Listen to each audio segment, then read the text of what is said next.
Hai everybody, selamat datang di channel saya, bukan channel orang lain. Dengan siapa lagi kalau bukan saya sendiri. Terima kasih buat teman-teman yang sudah mengklik video ini.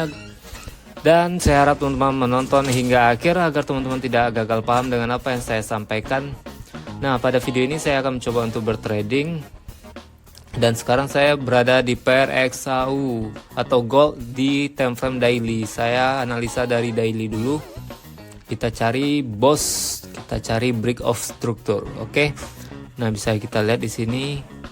Ini boss terakhir dari major struktur. Low, high, lower low, dan high ini belum di break sama sekali, masih break sumbu ya. Berarti ini trading range kita dan analisa masih tetap turun. Nah, jika dilihat dengan menggunakan trendline,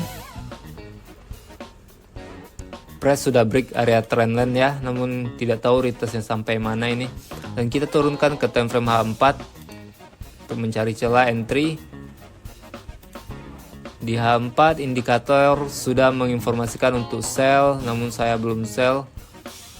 Kita lihat dia berada di dalam zona inducement.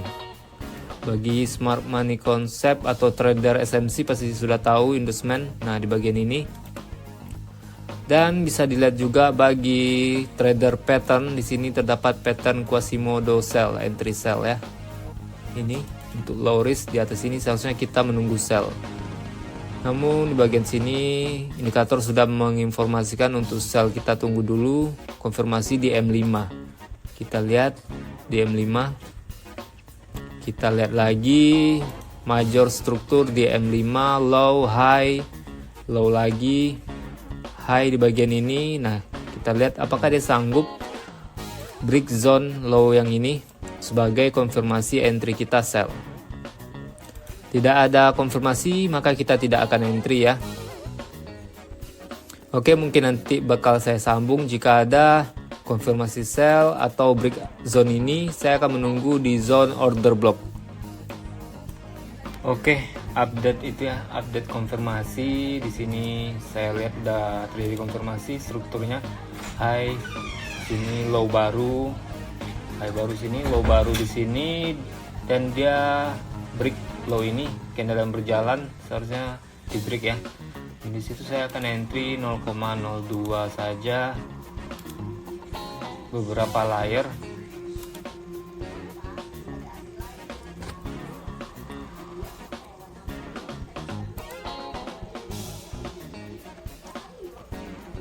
Dan untuk TP realistis saya cek di H1 dulu. Untuk TP realistisnya di sini.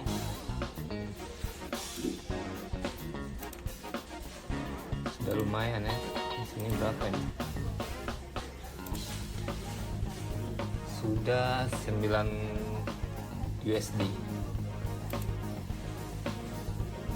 Oke, tambah satu layer lagi.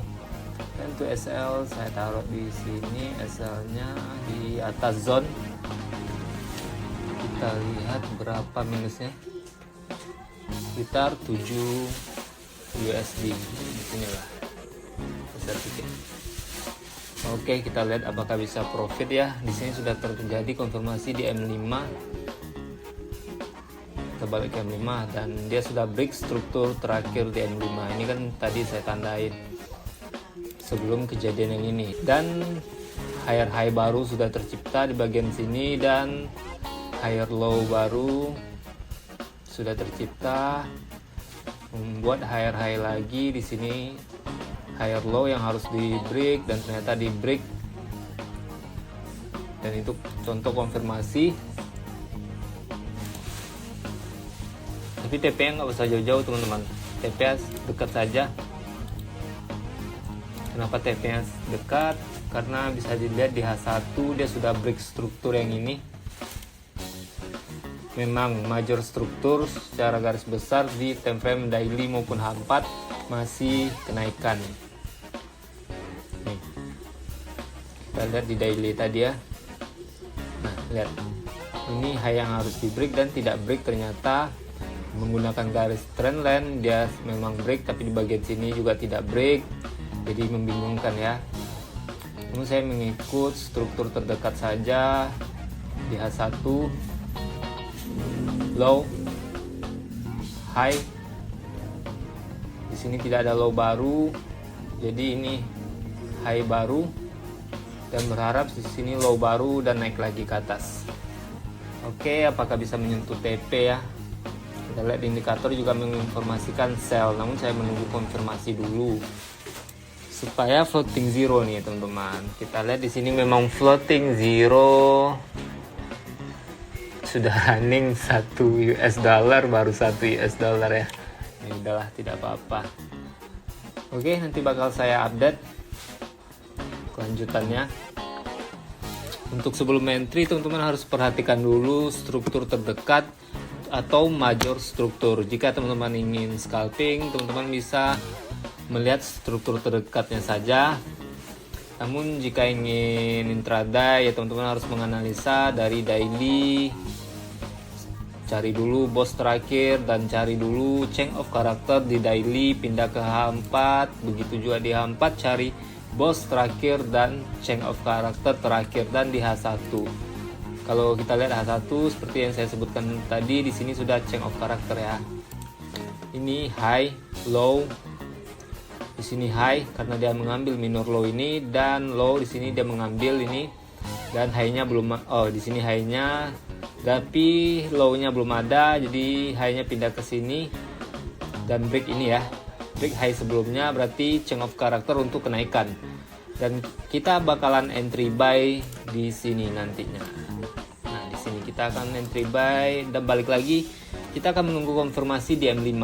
Jadi konfirmasi M5 ini berlaku hanya untuk pullback teman-teman.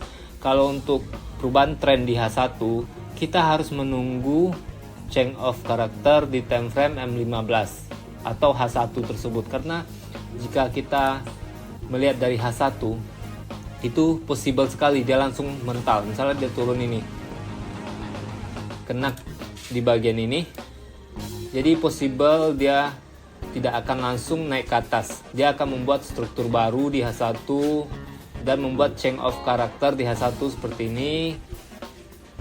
Nah, seperti ini ya, break struktur H1 baru naik. Nah, gitu. Jadi kalau untuk konfirmasi di M5 itu hanya berlaku untuk pullback atau retracement setelah break of struktur.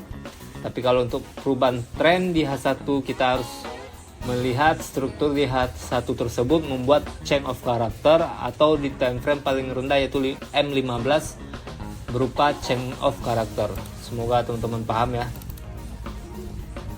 Oke, nanti bakal saya sambung lagi